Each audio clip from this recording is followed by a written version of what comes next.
Hello and welcome to the Happiness Is podcast with me, your host, Bruce Aitchison from Happiness Egg Shaped. And you guessed it, I'm very excited. We have a special TikTok Women's Six Nations pod for you to listen to and to watch. And I've got a very special guest, someone who has already played in one of the games this year and hopefully will have more to come. I'm really interested to hear the views because this comes at a recommendation. When I spoke to Brian Eason when he was locked up in his hotel in Dubai before the World Cup qualifier, he said, you've got to help, you've got to speak to these girls, you've got to get them on, you've got to help promote. And he had one recommendation and he said, you've got to get this person on. So I am delighted that she can join us from the team hotel on this Tuesday evening. And hopefully we're going to get a bit of an insight into what is going on. So without any further ado, please welcome the one and the only, the number 9 for Scotland, Jenny Maxwell. Hello. Hi, Bruce. Thank you very much for having me on. I'm delighted. I was laughing on Saturday because somebody behind me was shouting Jenny Rose, go Jenny Rose, go Jenny Rose, because that seems to be your social media handle. Is that all that is? That is my handle. Middle name is Rose. You can thank my mum for that. So yeah, that's where that came from. But I'm glad to know that they know my Twitter handle or my Instagram handle. That's good. I just thought it was funny that you were getting middle named. It wasn't Go Jenny Maxwell. It was Go Jenny Rose. I think they were trying to pretend that they knew you really well. That has happened though. I do get Jenny Maxwell. I get full named a lot, Bruce. A lot. Yeah. There are certain people that get full named. And then there are some that just go by one, like Jade. Jade's so cool and so well known. She's just Jade. That's it. Everyone knows Jade. We all know Jade. She was an absolute wrecking ball on Saturday. She always is, Bruce. She absolutely wears her heart on her sleeve, and she embodies what we want in our team and what we want everyone to aspire to when they put on a Scotland shirt. So she's just great, and she had an absolute cracker. You're right, on Saturday. And playing scrum-half, you get to push the buttons and pull the strings and tell them where to go and what to do and when you want it. How much do you love that role? I love it. I've always loved it. I've got 3 sisters. They'll tell you I'm the bossy one, and my mum and dad will agree as well. But I do love it. I love having hands on ball and like you say, pulling the strings. And yeah, just bossing a few people around. That's what it is being a 9, isn't it? Well, yeah. There's a mouth there. You've got to have a bit. You got to have a bit of yap and a bit of chirp. How do you get on with the referees? I think I'm better these days. We're quite good now. We let Rachel, obviously as captain, do most of the talking. Things under the breath sometimes. But no, I'm all good. I can hold my tongue when I need to, and then yeah, sometimes people feel the wrath, but generally can control it. I thought Saturday was absolutely brilliant. Blue sky, sunshine. It's a great track to play on. A record crowd for a game in Scotland.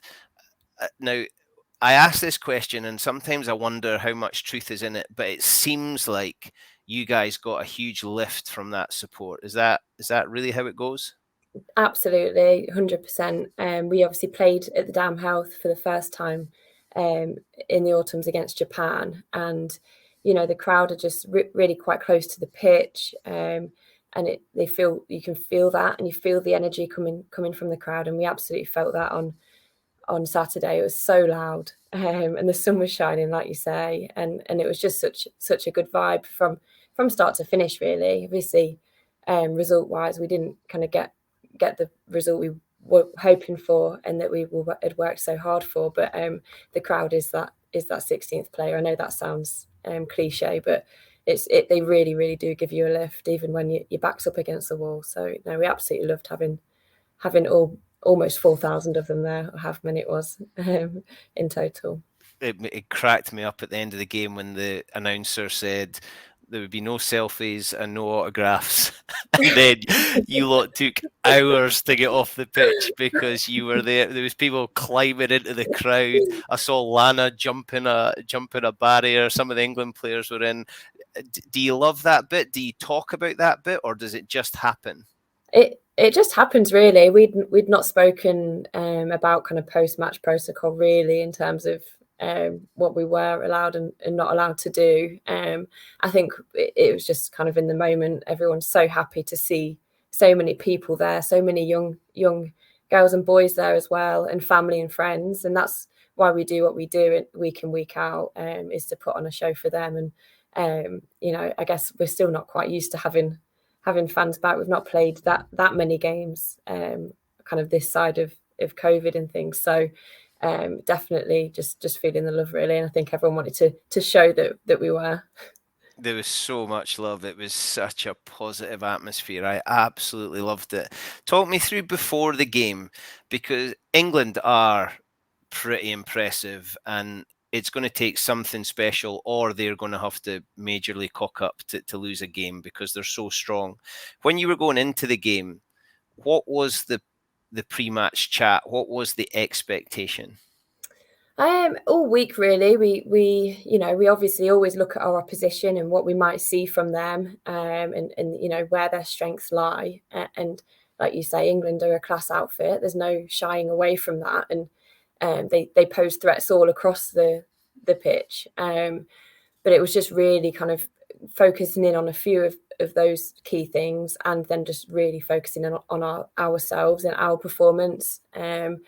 So going from kind of process at set piece and our roles off set piece, kickoff, whatever it might be, and just really, really focusing in on those and being disciplined enough to stick to our processes when we knew that we were probably going to be under quite a lot of pressure. So all week we were trying to put ourselves under as much pressure as possible in training as well, whether that be in attack or defence. So that was kind of what we were doing in the run up. But in terms of game pre-match speech from Rachel and things, it was very much focusing on ourselves and believing that we can compete with teams like England. And we play against so many of them at club now as well, that we do know that they are human as well. So it's just finding the cracks and trying to challenge them in areas that we think we can.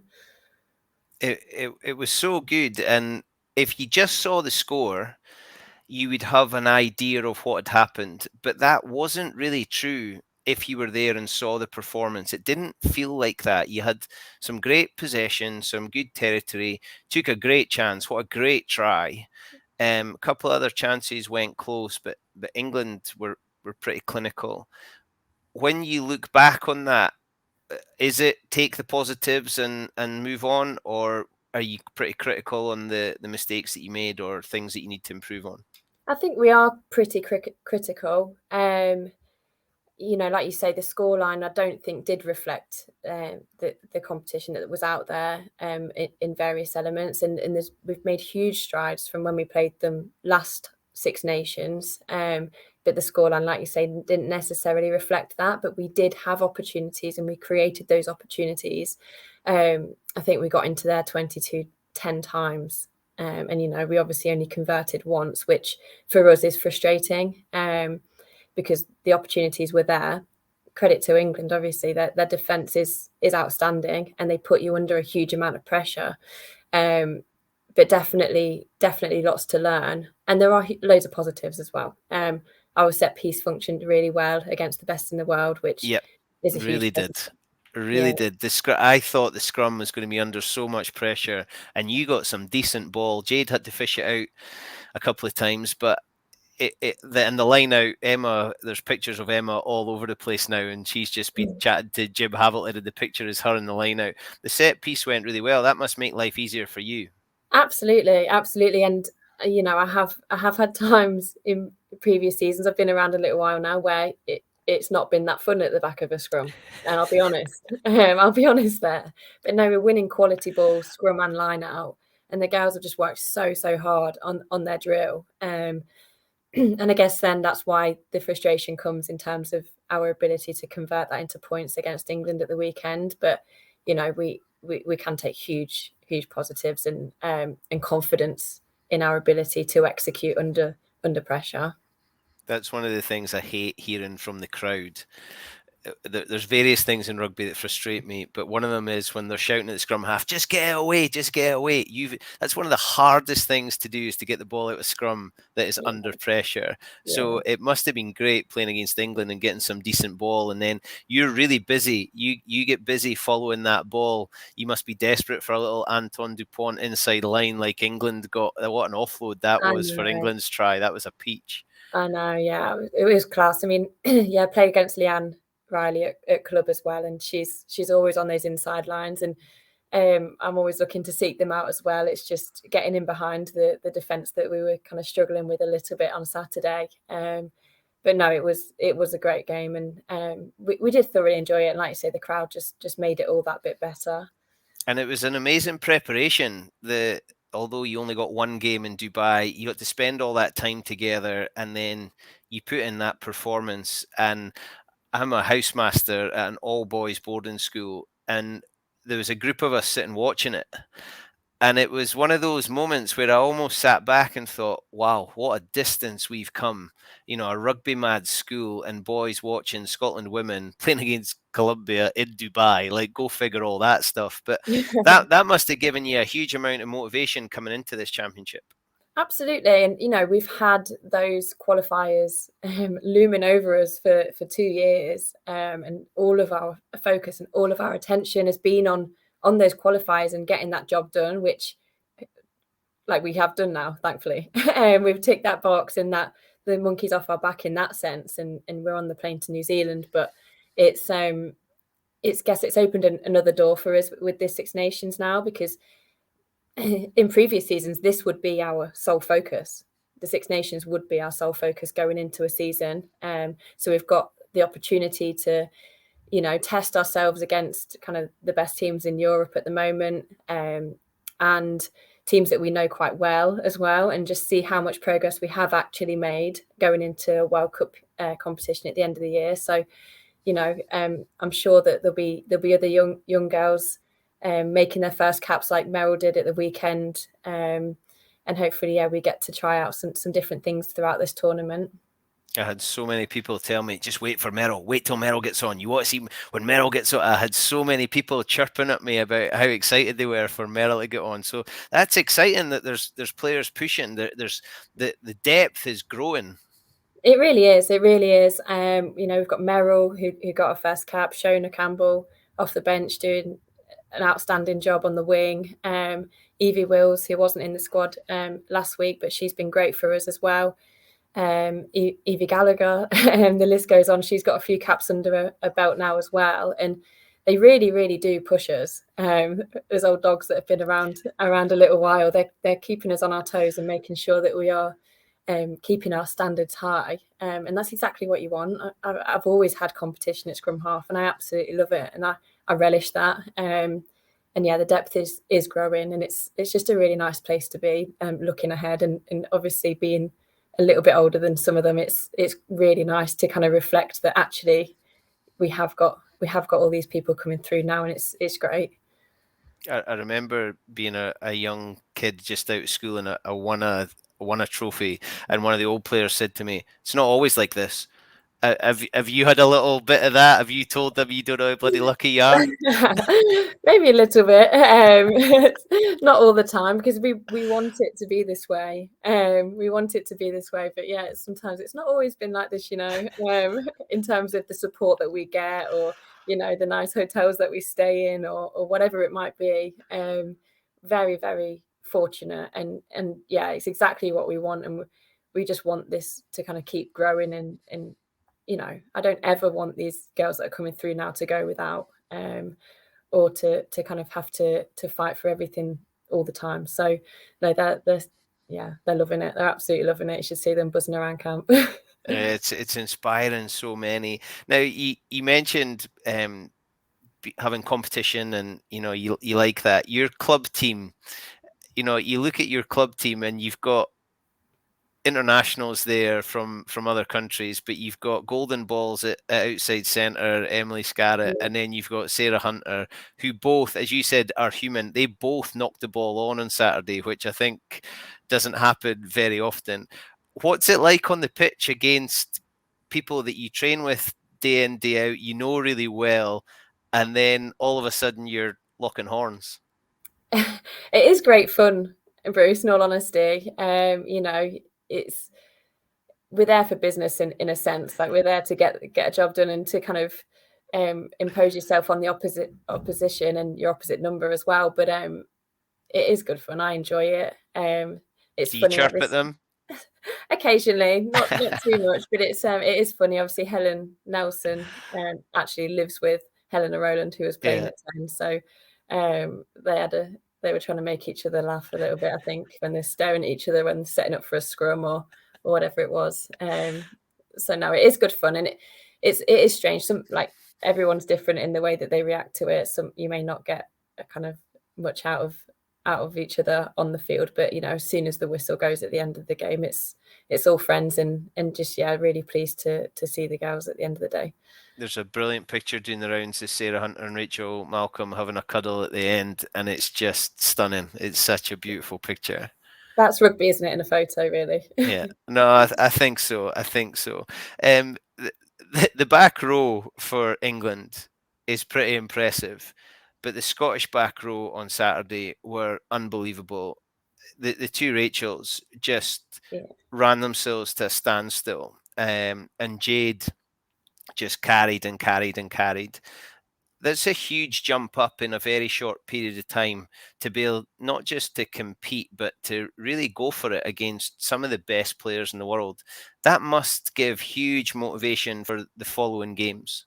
Absolutely, absolutely. We always take learnings from our previous games into our next ones, but like you say, we're taking huge strides each game at the moment, and our stats are reflecting that as well. I know you always have to take those with a bit of a pinch of salt, but it's the way it feels on the pitch as well. And we've spoken quite a lot around that, and we've played England before in the past, and it hasn't felt great. You've felt really, really pressurised. You've maybe really struggling to get a foothold in the game, and scoreline wise at the weekend we did, but we did feel in control for large parts of it as well, and we definitely pressurised them for large parts of it as well.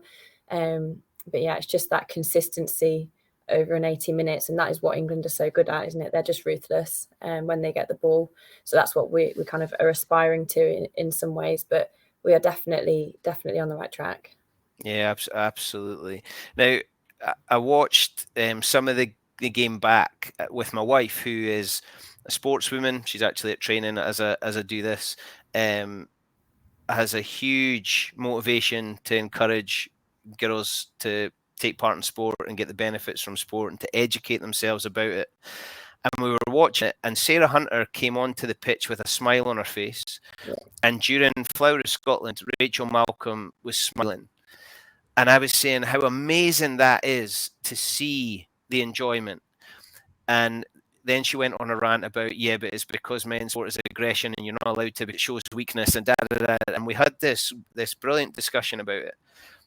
Do you talk about that, or is that just allowed to happen? Are you allowed to smile?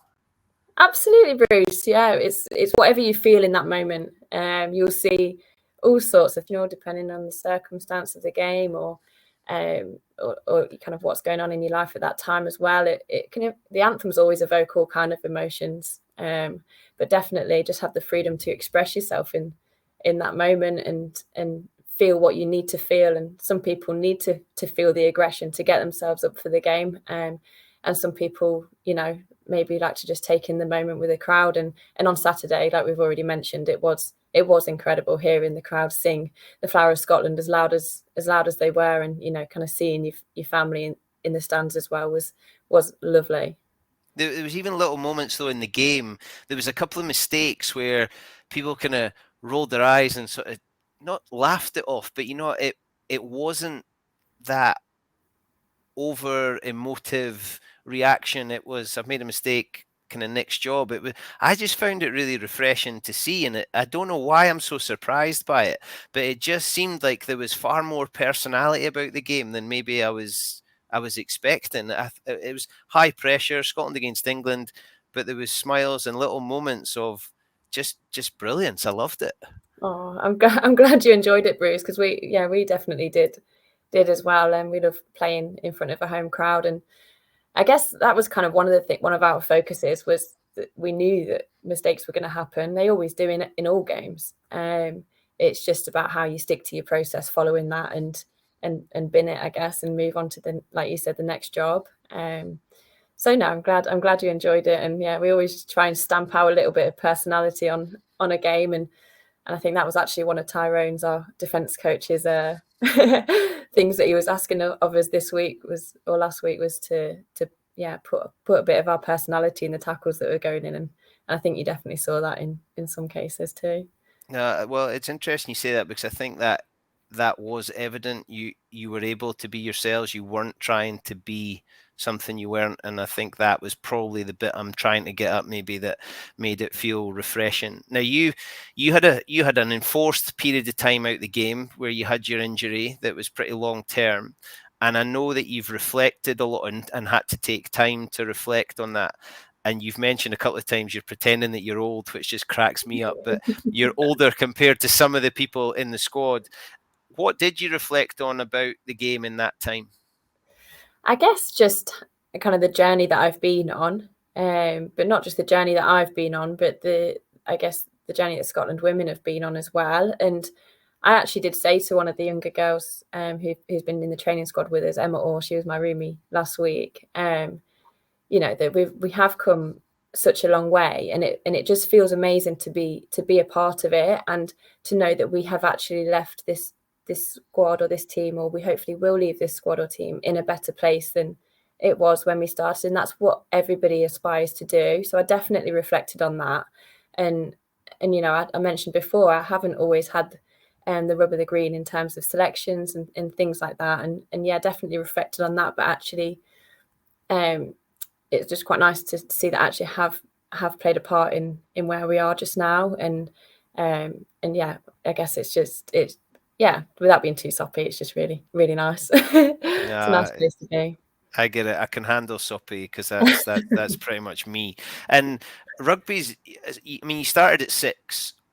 There's no way, and I know you had a female coach, which we might talk about, but there is no way you had a role model that was a female international rugby player at 6 years old. No. No. No way. No way. Who were the people that little Jenny wanted to be when you were running around playing rugby? It's funny, and I grew up at Leicester Tigers as well, as you probably know. So I had a season ticket there. I think I went to my first game when I was 2 weeks old or something.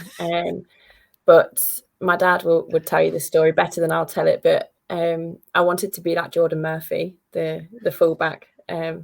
And he used to score tries, swan diving over the try line. And obviously, I don't actually score that many tries now, but when I was running around at 6 or 7 years old, I think the coach actually had to tell my dad to ask me to stop swan diving, because I was going to hurt myself. So I think if I was to pick one person, he was probably up there. I just loved the way he scored tries. So no, I definitely didn't have any female role models, apart from obviously family members and my female coach, like you mentioned. But I did start at the same club as well as Emily Scarrett, and kind of she was a couple of years above me, so kind of saw her going through the ranks as well as I grew up. But I didn't even know women played international rugby till I was probably trying to do it myself. So it's it's crazy, really. It's crazy, but hopefully it's brilliant, and it's better. When I spoke to Tamara Taylor, she said that she didn't need to see it to believe it. It sounds like you didn't really need to see it to believe it, but were you aspiring to play international rugby, or were you just having a whale of a time playing a game you loved?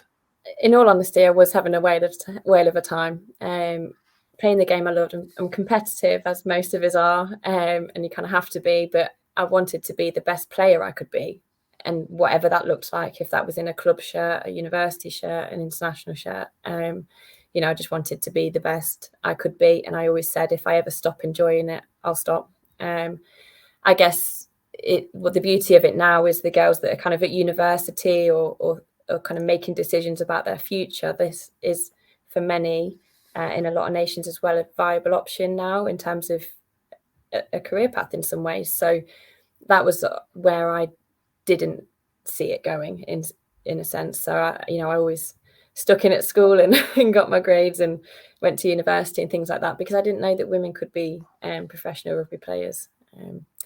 So yeah, were there other sports that you flirted with? Growing up, I did everything really, but I did gymnastics and swimming and rugby were the 3 that I was kind of doing the most of growing up. And then as many sporty kids do, you get to kind of 16-ish, 17, and you have to strip back some because your school takes over, or you're just not got enough time in the week. So yeah. Still got gymnastic flexibility. I saw Wassel was doing a handstand in the gym on social media the other day. Yeah, she loves a handstand. I can do a handstand still. I can walk on my hands, but yeah, no, not very mobile. That definitely does not stay with you, unfortunately. But yeah. There's quite a few of the players in women's international game have done pretty impressive things elsewhere. You know, Shona Brown, we were talking about Rona before we came on, who were multi-sport athletes, I suppose. You then go to Loughborough. I mean, that must have been utopia, was it? Yeah, absolutely. Loughborough is the place to be. So I actually went to Leeds Beckett University for my degree. And then yeah, when you come to Loughborough, after that I came to Loughborough to obviously play for Loughborough Lightning, and it is crazy. You see, kind of all these Olympians walking around, and the gym is insane. The facilities are crazy, and you've got absolutely everything you could ever need on one campus. So no, it is really inspiring to be a part of that. Even if I've said it to our S&C coach, it does turn you into a little bit of a gym snob. You kind of, any other gym you walk into after that, you're like, no, I'm not sure if this is for me, because you're used to it being absolutely perfect. But no, it is a really, really cool place to be, and really loving being part of it, being involved in Loughborough still. And the athletes there also get to have elite sport tutors and lifestyle mentors. What on earth do those people do for their money? I don't know, actually, Bruce. Not sure what this How does that feel, having a role like that when you are it? I absolutely love it, to be honest. I guess I kind of did sports science, sport and exercise physiology masters, but I was so busy playing, training, I didn't get a huge amount of experience in the field that I'd studied. And yeah, I guess I kind of heard more about performance lifestyle support and performance lifestyle advising, and managed to get a mentoring role at the university, which is now kind of rolled into the job I do currently, which is kind of working part-time for the university, supporting the student athletes there. And I just think it's really necessary. I guess when I was at university, I kind of was spinning plates and trying to juggle everything, as all student athletes are. But I think what is asked of student athletes now is so much more. I guess as sports progress, like women's rugby, and all the other sports, the kind of demand placed on these athletes, student athletes, is huge. So it's just really nice for them to have a point of contact and someone that actually understands kind of what they're going through, and work through these challenges with them, and make sure that they're, kind of balancing everything okay, and contacting the right people when they need to, and just helping them manage their stresses a little bit better, I guess. It sounds like an awesome job. So you had a female coach when you were a nipper. What, you didn't know any different, so it didn't seem strange or peculiar, or it was just what happened. What did that do for you now that you reflect back on it, do you think? It really was just reflecting back on it that I thought actually that may have played a part. I guess that, combined with the fact that my mum and my gran are huge rugby supporters, and Leicester Tigers supporters. They'll make me say that. So yeah, I guess it has just been the norm for me. She wasn't my coach for a very long time, maybe my kind of early years when I started at 6, maybe through to 8 or something like that. But having these women that were passionate about rugby around me definitely, I think, made it the norm. But I've had some other coaches, not necessarily female, but other coaches going through. I went to Nottingham Paviors for a long time. I had 2 coaches there, Stuart and Ken, who, just instilled a huge belief in me. When, like I said before, I was just running around doing what I enjoyed. And actually, they were the ones that said, I think you're actually all right at this, and maybe you should consider going up to Scotland, or seeing about my dad's heritage and things like that. So, yeah. So what did Dad say when the call came from Scotland under-20s? Oh, he was over the moon, as you can imagine. We went actually for an open trial at the time, which those don't really exist anymore, I don't think. But he found the advert. I was at university, and he said, "What do you think? Do you fancy it?" And I said, "Oh yeah, absolutely, Dad. Let's go." And we went up in the car, and I didn't know anybody at all. And like I do with most things, just give it a go and see what happens. And yeah, he was absolutely over the moon. Whole family came out and watched me play my first game, and they've been following me around ever since. So they must be having a good time as well, I guess. They are having a whale of a time watching their girl play. How often have they been able to follow you on the sevens circuit? Because you've had some belting trips with your Yeah, sevens. I know. They do try and make it to as much as they can. My mum's a teacher, so it does depend on when school holidays fall and all that stuff. But they've even come out for our warm-up tournaments to Amsterdam. I played my first tournament in Brive in France. They were there. Where else have they been? I mean, Rona's parents, they came out to Yeah. Ukraine, and all sorts. So yeah, no, they definitely do. They come whenever they can. They're hoping to come to Italy later in the tournament as well. They've already booked that one in, so just need to get picked now. Nice. Love it. Yeah, keep playing the way you're playing. You'll be fine, I think. So when I spoke to Brian before Columbia, he was like, "You need to get the girls on. You need to speak to J Max. You need to speak to her." He said, "Quite often I get questioned about what we're doing and why we're doing it," and he said, "She's one of them." And you've got a mum for a teacher or a teacher for a mum, one way or the other. You had a female coach. Your degrees are in sport. You're an athlete mentor. It's all teed up for you to become an international coach. I'm not sure about that, Bruce. I've not done a huge amount of coaching, believe it or not. Definitely, You've got a bloody good background in it. Is it something that would interest you, or is that too far ahead? definitely. I mean, it is hopefully a little way ahead, but no, I would love to be involved in the game. And whether that is in the same vein as my job at the moment, in terms of helping to support the kind of female rugby players and athlete welfare and that kind of side of things, really, really passionate about that side of things, or coaching. I'm not sure. I'm not sure I could be a head coach though, Bruce. I think maybe a skills coach or something like that I could do. But I do challenge Brian quite a lot. You're right. So I've got no doubt you could be a head coach. I have got absolutely no doubt. Well, I've, I primed you a little bit for this. I said I was going to ask you some questions at the end, and you didn't want to know. So this is completely off the cuff. So I want to ask about your teammates, but I want to get to know your teammates through you and the selections you're going to make. So I've got 5 categories here, and you must choose a different teammate for each one. So choose carefully. So the first one is, who would be your teammate to go for a coffee with? I would say Rachel Malcolm. She loves coffee, so you're going to go somewhere good. There's quite a few coffee fans in the squad, but she you're going to go somewhere good with her. I obviously play with her at club, and she's my captain as well, so she knows me very well, and yeah, she'll definitely have some good chat for me, whether that's just as a friend or as a captain, for sure. I think that's a piece of nonsense. You're telling her what to do. Okay, Rachel Malcolm for coffee. Now, you've already mentioned gym, and you're a bit of a gym snob. So, who would be your training partner? Who would be your gym buddy?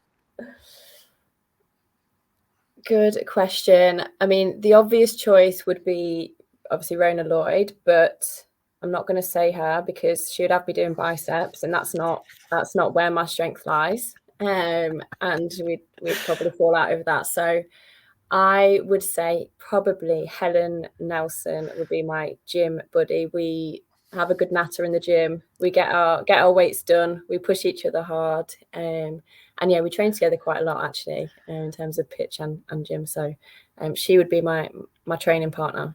There's a bit of a lightning clique happening here. A Right, so you've been for coffee, you've been to the gym. Who are you going for a beer with? beer. That is good. That is hard. I would go for a beer with Evie Wills, curveball. She's a young gun, but she's a ball of energy, is Evie Wills. And she's young, so she'll know all the trendy places in town. So she'll take me to the new cool place to be. She was Yeah, in the crowd on Saturday conducting things. She looks like she's a social beast. So yeah, she okay, is. She's that's a decent part of choice. our social group, so she'll take me somewhere cool. Right, so you've gone for a beer with Evie. Now, a little bit maybe classier, who would you go for Prosecco with? That would have to be Emma Wassell, I think. All right, okay. Emma Wassell for a prosecco. She likes her wine, and yeah, so do I. So Okay, nice. Well, I got Emma on the stage in the Thistle Suite after when you came back from Dubai, and you're right, she was armed with a glass of prosecco when she came up, so I can see that one coming. Right now, I think I know, and you've already mentioned her. Who would you do a TikTok with? it would have to be Rona Lloyd. It would It would, have to be, wouldn't it? yeah. Rona Lloyd and Rona in the Wales. She has been guiding us non-TikTokers through through the kind of what TikTok is and how we use it, because it's taken us a while, I'll be honest, for some of us to get get to grips with. But she has always got plenty of ideas, so yeah, she would be my go-to girl. Is it a 3-line whip now that it's a TikTok Women's Six Nation? Are you all told, right, you got to be on TikTok now and producing content, or is it still free choice? No, it's free choice as far as I'm aware. As far as I'm aware, anyway. But it is exciting. I mean, a sponsor like that is absolutely incredible. So we're all really, really keen to get involved. Even if it doesn't always come as naturally to us as it does to the likes of Rona and Shona and Eva, our youngsters, as well. So no, I'm just so pleased we've got a title sponsor like that. It's amazing. Shona and Eva are all over it. They seem like they're relentless. Outside Orium doing dance, I saw Jade jumped into it. They gave Jade a pretty basic dance move to get involved, though. She's embracing it though, is Jade. She's popping up all over the place on the TikToks at the moment. And no, She doesn't seem to be in charge, though. She's just getting involved in other people's. That's it. I think that's the same as me, though, Bruce. I've not posted on TikTok, but you know, if someone pulls me into one, I'll give it a go. I saw you got a 9 out of 10 on one of the dance-off ones. Yeah, wow, hidden talents and all that. Well, it's time to get involved. Obviously, Lloyd got 10 out of 10, but I think she was scoring it herself. Yeah, always. Nelson didn't score well. She didn't look quite as comfortable dancing. Poor Nelly. Poor Nelly. poor Nelly. You're lightning, pal. Jenny, thank you very much. We can't let you go without a bit of a look ahead, though. You've got a big game coming up this weekend. What's the preparations like? Going really well so far. So we are actually just back into camp today, and I think we're just really excited to get into the week and look ahead to Wales at the weekend. We always enjoy playing Wales. It's always a really, really competitive game, and I think, like we've spoken about already, there's so many positives we can pull out of that England match, and then things we want to fix up as well. So excited to get to work this week, really. And the Welsh women's rugby is on a bit of an up because they've now got some professional players, and then they get a win at the weekend. Did you see that one coming? Yeah, we watched. A lot of us watched that game actually after ours on Saturday, and it was really back and forth match, really, wasn't it? And Ireland looked to be in it for much of the game, but Wales, credit to them, I think their bench did a great job when they came on, and they managed to close out that game. So yeah, definitely lots for us to prepare for. We know that they enjoy physical contest, got a good scrum as well. So yeah, lots to prepare for, but we're excited. It's great to play on that pitch as well at the Arms Park, similar to Damhill. So it'll be fast and furious. You guys look like you enjoy that. Hopefully, yeah, I enjoy it. Hopefully it'll be a dry day, like we had at the weekend. I definitely enjoy a dry pitch as a scrum half, but it does make a difference, I think, playing on similar surfaces. It shouldn't really, but like you say, it just gets you into your rhythm. And we've played at Cardiff Arms Park quite a few times, and it is a great place to go and play. So hopefully we can get the result as well as a nice day of rugby for everyone to watch. And it's a bit closer to home. Will there be a little Maxwell corner at the stadium cheering you on? I hope so. Mum and Dad and my other half Dan will be heading along, and I think a few other friends. And like you say, it's not too far for people to go. So hopefully, maybe not a full stand, but maybe a few rows. Maybe not this season. Next season. Jenny, I've absolutely loved speaking to you. Brian was right. You were a good choice, a good person to speak to. I absolutely loved the weekend. I'm a bit sad I can't be at any of the other games, so it's going to be watching them on TV. But you're doing a fantastic job inspiring so many people, not just the next generation, but just so many people with the way you're going about things. So thank you very, very much for that. No, thank you for having me on, Bruce. And yeah, we love rugby. We love what we do. And yeah, just thanks for the support as always. It's great. No, awesome. Well, all that's left to say is please go and beat Wales. We'll give it our best. Please go beat Wales. Jenny, thank you very, very much. I look forward to seeing you again soon. Thank you. Thanks, Bruce. Absolutely brilliant. Loved speaking to Jenny. Brian Easton was right. Perfect person to speak to. Great views, great enthusiasm, and you can see the personality absolutely shining through. Very important person in the group and a very important group. I'm really, really looking forward to seeing what comes next. This TikTok Women's Six Nations has got off to an absolute flyer, and hopefully there is a lot more to come. If you've enjoyed it, you can catch us on Apple and Spotify because Acast have gone away somewhere else. You can watch on Facebook and YouTube, and hopefully you'll also see little clips on TikTok. That's right, Happiness is Egg Shaped is now on TikTok. We'll be on Instagram and Twitter as well. Give us a follow. If you enjoy the pods, please go and have a look at the back catalogue. Tell your friends, leave us a review, but remember, if you've got nothing nice to say, don't say anything at all. In the meantime, my name is Bruce Aitchison. My happiness is egg-shaped, and I hope you stay safe and well and healthy. Enjoy the rugby. All the very best.